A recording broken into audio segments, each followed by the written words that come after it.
युग ऋषि के संदेश, संपादन संकलन युग निर्माण योजना मथुरा।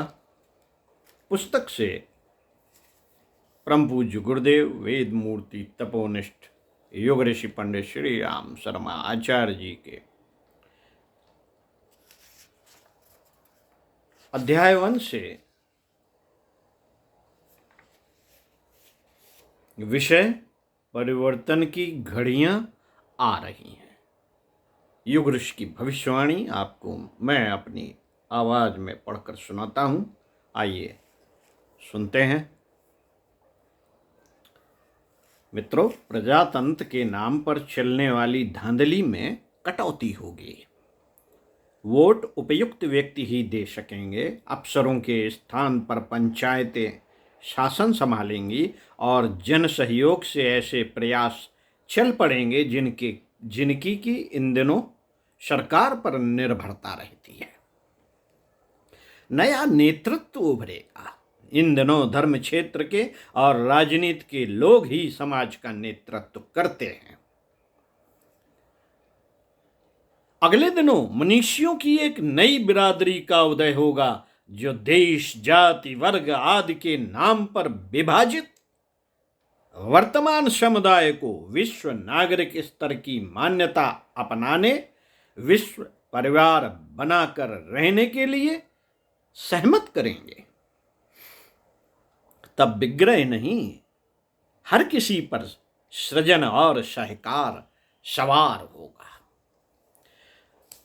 विश्व परिवार की भावना दिन दिन जोर पकड़ेगी और एक दिन वह समय आएगा जब विश्व राष्ट्र, आबद्ध विश्व नागरिक बिना आपस में टकराए प्रेम पूर्वक रहेंगे,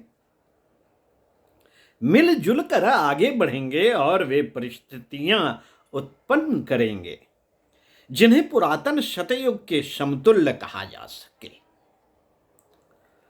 इसके लिए नवसृजन का उत्साह उभरेगा। नए लोग नए परिवेश में आगे आएंगे। ऐसे लोग जिनकी पिछले दिनों कोई चर्चा तक न थी, वे इस तत्परता से बागडोर संभालेंगे मानो वे इसी प्रयोजन के लिए कहीं ऊपर आसमान से उतरे हों या धरती फोड़ कर निकले हों। दूसरों को विनाश दिखता है सो ठीक है।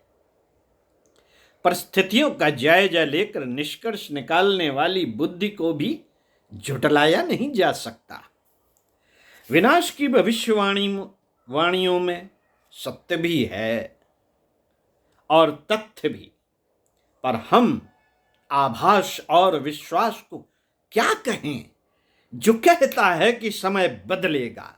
घटाटोप की तरह उमड़ने वाले काले मेघ किसी प्रचंड तूफान की चपेट में आकर उड़ते हुए कहीं से कहीं चले जाएंगे। सघन तमस्त्रा का अंत होगा।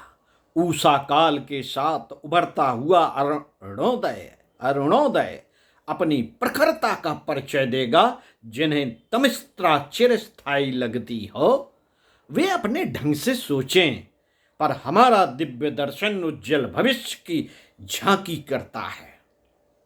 लगता है इस पुण्य प्रयास में सृजन की पक्षधर देव शक्तियां प्राणपण से जुट गई हैं। इसी सृजन प्रयास के एक अकिंचन घटक के रूप में